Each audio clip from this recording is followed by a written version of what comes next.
Ceci est un iPhone 14 Pro. Il m'a coûté 1 329 €. Et avec sa coque, on est quasiment à 1 400 €. Converti en francs CFA, on est à plus de 914 000 francs CFA. Il se trouve qu'il y a de cela quelques jours, alors même que je venais en France pour mes différentes activités, un de mes salariés qui touche 200 000 francs le mois m'a demandé de lui acheter ce téléphone. Bien évidemment, intrigué, je lui ai demandé comment il comptait faire pour payer le téléphone. Il m'a dit qu'il souhaite que de son salaire, je puisse défalquer l'équivalent d'à peu près 100 € pendant un an. Avant d'utiliser cet iPhone 14, mon précédent téléphone, c'était un iPhone 12. Dans cette vidéo, je t'expliquerai peut-être pourquoi j'ai fait ces deux achats, afin que tu ne te méprennes pas en te disant « mais lui qui donne des conseils, comment ça se fait qu'il accumule des iPhones dernière génération qui coûtent assez cher ?» Mais dans cette vidéo, je veux surtout te parler de la principale erreur qui maintient les gens pauvres. Crois-moi, je ne sais pas ce que tu fais dans la vie, je ne sais même pas combien tu gagnes. Mais si tu vis au-dessus de tes moyens, il t'est impossible de t'enrichir. Je t'ai donné l'exemple de mon salarié et peut-être que ça t'a fait sourire. Tu t'es dit franchement, il exagère. Mais dans cette vidéo, je vais te faire un quiz en 5 questions. 5 questions. Tu vas passer le test. Et tu verras si toi aussi, tu n'es pas concerné par ce que j'appelle la maladie des pauvres. Vivre au-dessus de ses moyens. Il ne s'agit pas ici de te juger ou de te condamner. Il s'agit juste ici de t'ouvrir les yeux sur un problème que tu as peut-être et que tu négliges. Mais crois-moi, vivre au-dessus de ses moyens est le principal obstacle à ta richesse. Et je vais t'expliquer pourquoi dans quelques instants.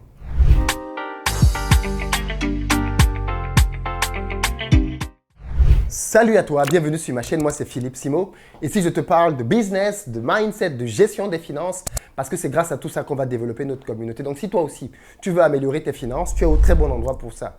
Je t'invite à t'abonner et activer la cloche des notifications pour recevoir chacune de nos vidéos quotidiennes qui vont t'apporter les meilleurs conseils pour t'aider à passer juste à un autre niveau dans tes finances.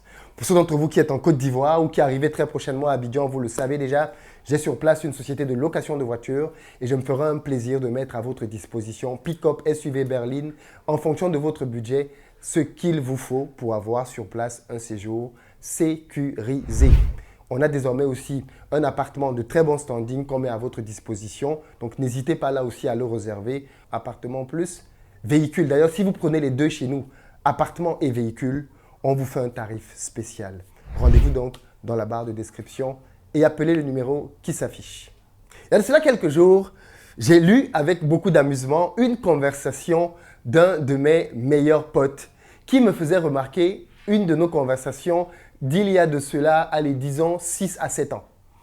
On était au pays, au Cameroun, en train de discuter et à l'époque, j'étais un farouche combattant d'Apple. Ouais, ça peut vous paraître juste surprenant. Mais je combattais vraiment Apple. Je trouvais qu'il y avait un esprit sectaire dans cette marque qui créait des téléphones et des applications qui étaient juste propres à son univers et qui ne pouvaient pas communiquer avec le reste du monde. Alors bien évidemment, j'étais sous le charme des produits Apple, mais je trouvais que la philosophie derrière qui rendait la marque sectaire n'était juste pas bonne. Aujourd'hui, quelques années plus tard, j'ai quasiment tous les gadgets qu'iPhone vend, des casques aux ordinateurs jusqu'au téléphone. Parce que bien évidemment, j'ai été convaincu par-dessus tout par la qualité. L'une des principales raisons pour lesquelles j'utilise aujourd'hui des iPhones et que je suis très souvent en train de prendre le dernier iPhone qui sort, c'est parce que je fais des vidéos et qu'en termes de vidéos, je pense que vous êtes à peu près tous d'accord là-dessus, la qualité des vidéos que l'on peut faire avec un iPhone est juste époustouflante. Et donc, bien évidemment, c'est un outil de travail. Qui dit donc outil de travail dit que je n'achète pas les différents iPhones que vous voyez avec mon argent. Ce sont mes entreprises qui achètent les ordinateurs et bien évidemment les téléphones parce que pour moi, ce sont des outils de travail. Et à partir de là, bien évidemment, j'investis sur ce qui se fait de mieux en termes d'appareils photo, comme celui qui est en train de prendre en ce moment cette vidéo. J'investis sur du matériel que j'estime être de très bonne qualité, comme cet écran-là dont je ne vous donnerai juste pas le prix, mais aussi comme sur les téléphones. Bref, fondamentalement, ma philosophie, elle est celle-là. Essayer d'acheter le meilleur matériel possible au monde pour permettre à ma communauté d'avoir juste le meilleur rendu aussi. C'est ce qui justifie simplement que quand j'essaye d'acheter des équipements, eh bien, je vais souvent prendre ce qui se fait de mieux. Ceci étant précisé, je veux donc maintenant m'attaquer au sujet du jour. Vivre au-dessus de ses moyens. Il se trouve que c'est un sujet que l'on connaît tous, mais dont on ne réalise pas les impacts. Et je vais vous en parler maintenant en toute transparence. Vous savez, pourquoi est-ce que je dis que les personnes qui vivent au-dessus de leurs moyens sont des personnes très dangereuses? Des personnes qu'il faut même maîtriser très rapidement. Parce que vous qui vivez au-dessus de vos moyens, toi qui me regardes maintenant, parce que le charme que certaines personnes ont ici, c'est que quand elles écoutent des vidéos, elles ne réalisent pas que je suis en train de leur parler à elles. Elles pensent que je parle à quelqu'un qui n'est pas dans la pièce. Je te parle à toi qui me regardes maintenant. Le problème avec le fait de vivre au-dessus de tes moyens, c'est que tu es en train d'hypothéquer ton avenir, l'avenir de tes enfants. Parce que tu es en train de vivre aujourd'hui au-dessus de tes moyens, tu es en train d'empêcher à tes enfants demain de pouvoir aller dans de bonnes écoles. Tu es en train d'empêcher demain à tes enfants d'avoir un héritage que tu pourrais leur léguer. Tu es en train d'hypothéquer littéralement ton avenir parce que tu es en train de mal utiliser tes ressources actuelles qui sont en réalité la base et le fondement pour un avenir futur. Quelqu'un qui vit au-dessus de ses moyens, c'est quelqu'un qui ne peut pas épargner. Vous avez bien entendu. Si vous êtes donc quelqu'un qui avait une faible épargne ou alors qui n'avait juste pas d'épargne, comme vous allez le voir là tout à l'heure dans ce quiz, la réponse, elle est toute connue. Vous vivez au-dessus de vos moyens. La conséquence de vivre au-dessus de ces moyens implique donc que non seulement vous n'avez pas d'épargne, mais encore plus grave, vous ne pouvez donc pas lancer de projet. Parce qu'en fait, on le sait tous aujourd'hui, le salariat n'enrichit personne. Le salariat est une base pour avoir une épargne et une expérience. Et sur la base de ces deux éléments-là, on lance un projet parallèle qui, lui, va nous permettre d'accroître nos revenus et d'avoir notre liberté financière. Si donc vous vivez au-dessus de vos moyens, vous ne pouvez donc pas vous permettre de bâtir cette épargne conséquente qui elle-même sera votre arsenal, votre munition pour pouvoir créer ces différents projets parallèles. Donc, vous qui vivez tous les mois au jour le jour, sachez-le, vous êtes condamné malheureusement à ne jamais vous enrichir. Vous êtes condamné à vivre petitement. Vous êtes condamné à espérer qu'un miracle se produise pour que la situation change. Mais j'ai une mauvaise nouvelle à vous annoncer. Le miracle n'arrivera pas. Financièrement parlant, vous n'aurez aucun miracle qui va se produire. Vous n'allez pas rester chez vous un jour et puis boum, par l'opération du Saint-Esprit, de l'argent va apparaître dans votre compte en banque. Ça n'arrivera pas. Si vous voulez améliorer vos finances, si vous voulez donner un bon avenir à vos enfants, et je pense que c'est l'une des raisons principales pour lesquelles nous vivons, c'est de pouvoir fonder une famille et donner ce qu'il y a de mieux à cette famille, vous avez tout intérêt, vraiment, à vous assurer que vous ne vivez pas au-dessus de vos moyens. Je vais vous faire donc un test tout de suite en vous posant 5 questions. 5 questions révélatrices et très puissantes. Mais avant de voir ces 5 questions, j'aimerais juste rappeler ici que j'ai créé une formation, l'Académie de l'argent, dans laquelle je vous explique, je vous forme à comment faire pour devenir un as dans le domaine des finances. C'est une formation que j'ai rendue disponible en baissant le prix de manière promotionnelle. Donc, si vous voulez vous aussi rejoindre ce programme pendant toute cette semaine, à savoir les 4 prochains jours, vous allez avoir la possibilité de rejoindre le programme, mais de le rejoindre à tarif promotionnel. Allez dans la barre de description, vous avez la première vidéo gratuitement que je vous offre. Et suite à cela, vous pourrez décider si vous voulez être avec nous dans le programme ou pas du tout. Mais allez-y, regardez ça, c'est entièrement gratuit. La gestion des finances est quelque chose que l'on n'apprend pas à l'école. Et pourtant, c'est l'une des compétences les plus importantes dont nous avons besoin pour mener à bien notre projet de vie. 5 questions. La première question que je te pose ici, elle concerne les mauvaises dettes. Est-ce qu'aujourd'hui tu as des dettes?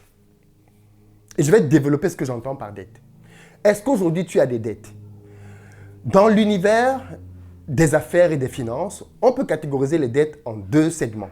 Les bonnes dettes et les mauvaises dettes. Les bonnes dettes, ce sont les dettes qui t'enrichissent et les mauvaises dettes, ce sont les dettes qui t'appauvrissent. Une bonne dette, par exemple, consiste à prendre un crédit auprès d'une banque pour faire un investissement et c'est le résultat de cet investissement qui rembourse la dette. Ça, c'est une bonne dette. Un exemple facile pour comprendre ça, c'est l'immobilier. Dans l'immobilier, tu peux prendre un crédit, je dis n'importe quoi, de 100 000 € que tu vas prendre pour investir dans un appartement. Et avec l'argent que tu vas gagner de tes loyers dans cet appartement, tu vas pouvoir rembourser ton crédit. Supposons que tu puisses, dans le cadre de ce crédit, rembourser ton crédit à 700 € tous les mois, assurance et crédit et intérêt, tout le reste compris, et que ton loyer sur l'appartement te donne 1 000 €, ben ça veut dire que tu vas générer tous les mois une marge brute de 300 €. Voilà donc comment est-ce qu'on se sert du crédit pour s'enrichir. Dans cette vidéo, Ce dont je suis en train de parler maintenant, ce sont les mauvaises dettes, les mauvais crédits. Ce sont les crédits que tu prends pour acheter quoi? Un iPhone. Ce sont les crédits, comme mon salarié, pour t'endetter sur du long terme, pour acheter quelque chose qui va se déprécier. Quand j'ai acheté cet iPhone il y a 2 ans, sur le site d'Apple, je l'ai acheté à 1300 et quelques d'euros. Quasiment au même prix que l'iPhone 14. Juste avant de faire cette vidéo, je suis reparti sur le site pour regarder la valeur du même téléphone neuf. Il est de 800 euros. Donc, on a perdu 400 euros de la valeur de ce téléphone en 2 ans seulement. Plus les années vont passer et plus ça va fondre. Attention, le téléphone, il est encore en très bon état. Il a été dans une coque tout ce temps.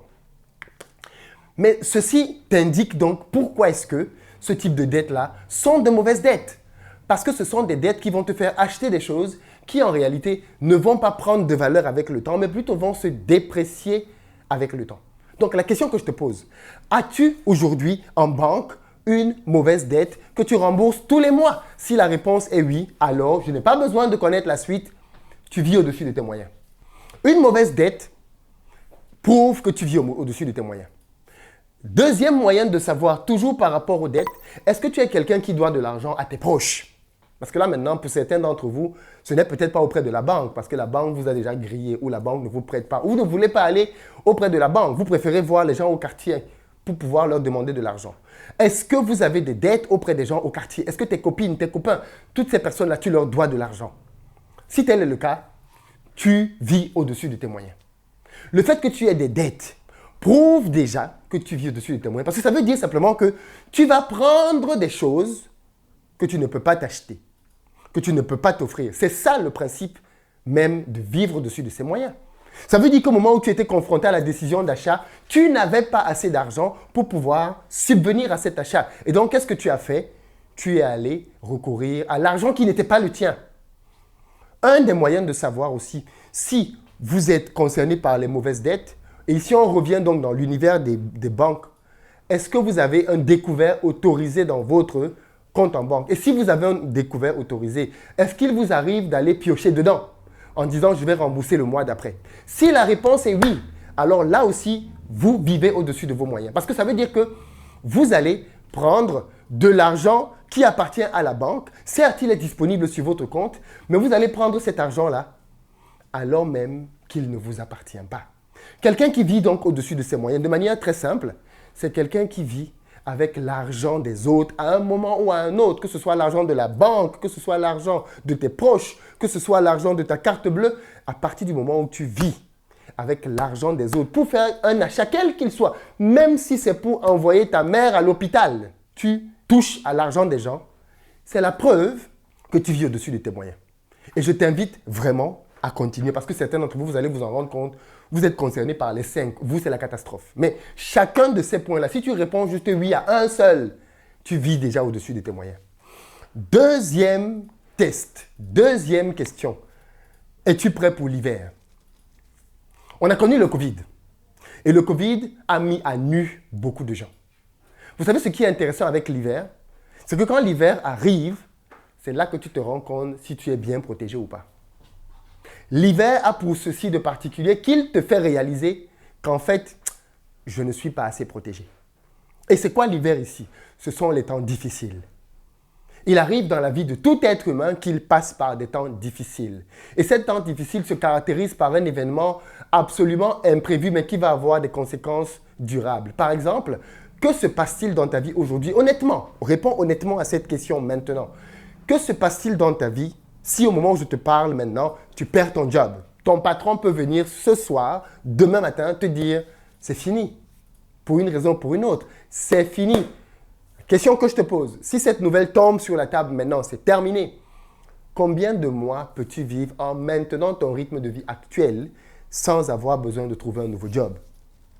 1 semaine, 2 semaines, 3 semaines, 1 mois, 2 mois?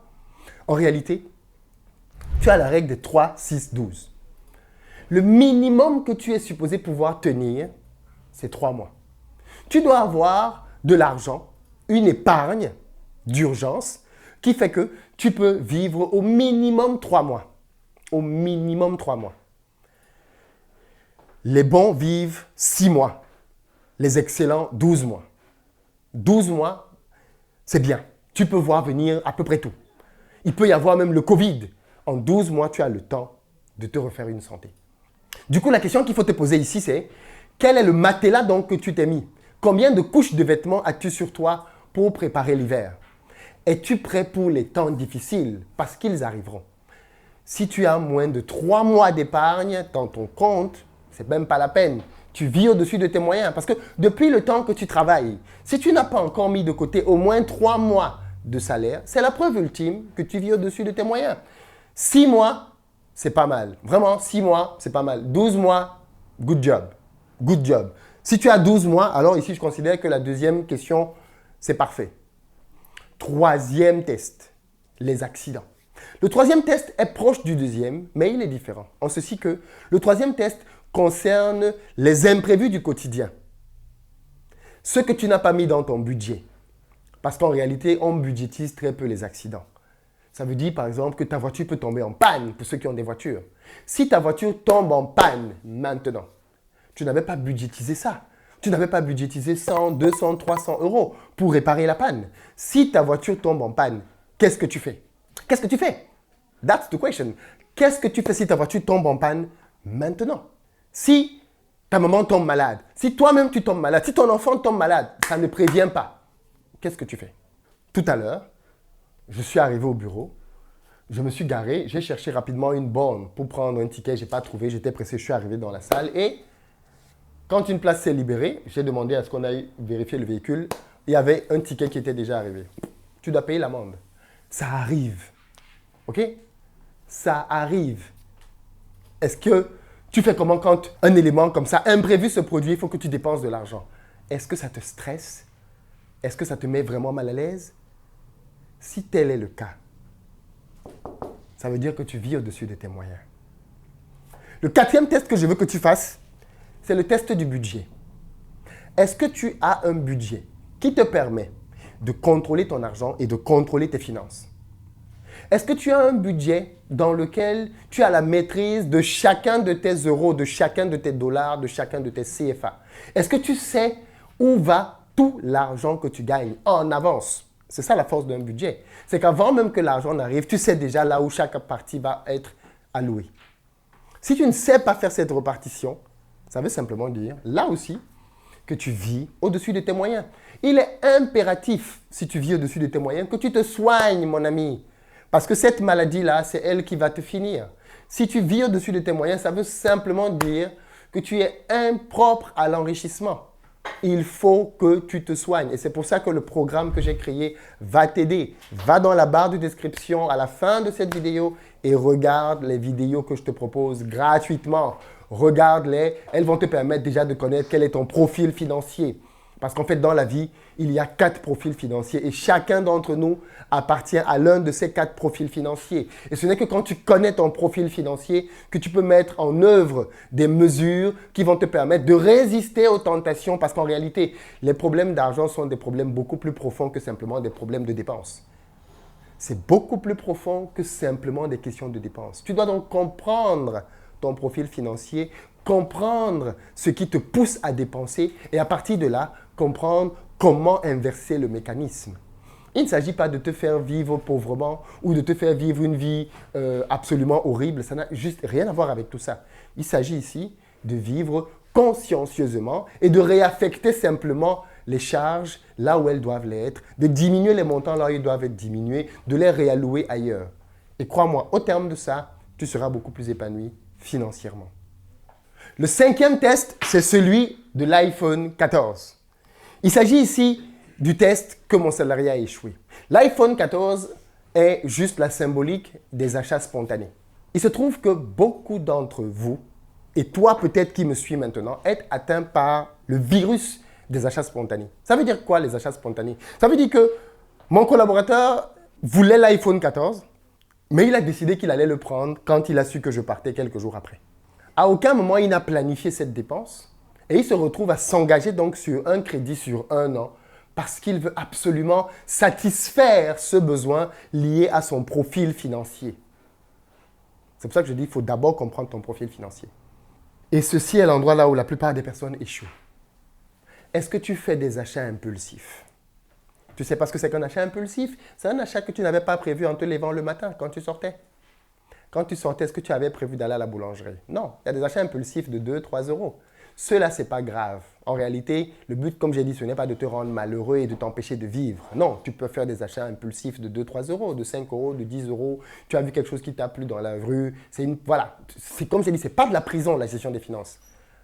En revanche, est-ce qu'on fait des achats impulsifs de 300 euros, de 400, de 500, de 1000, de 2000?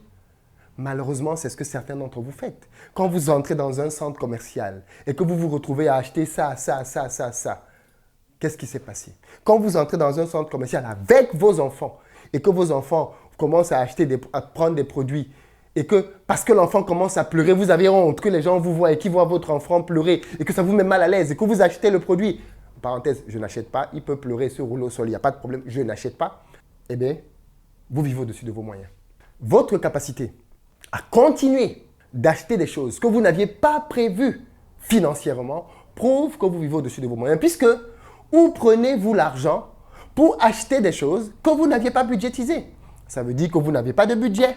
Et si vous n'avez donc pas de budget, ça veut dire que vous vivez au-dessus de vos moyens puisque vous ne contrôlez pas les dépenses.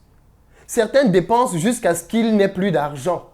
Et c'est quand ils n'ont plus d'argent qu'ils s'arrêtent de dépenser.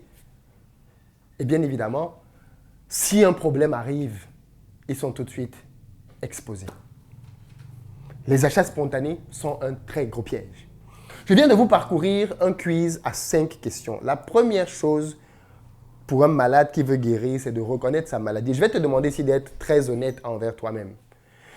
Compte le nombre de questions ici auxquelles tu as dit oui. Note-le dans les commentaires. Si tu as dit une seule fois oui à une seule de ces choses, tu vis au-dessus de tes moyens. Et tu as absolument, urgemment besoin de te ressaisir.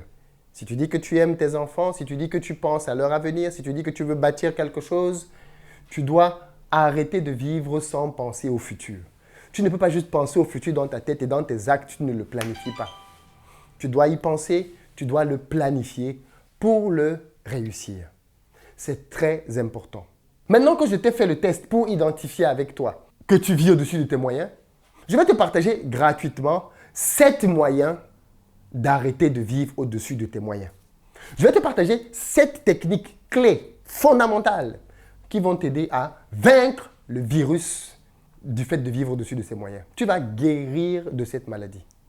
Va dans les commentaires, dis-moi ce que tu as pensé de cette vidéo. Bien évidemment, n'oublie pas, c'est très important.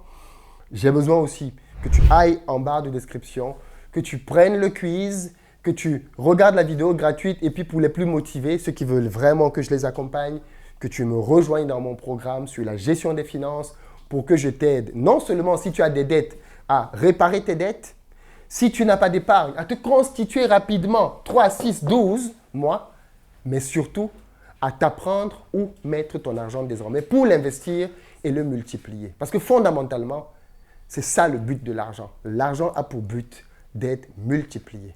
Rendez-vous dans la barre de description et je vous dis à demain. Ciao!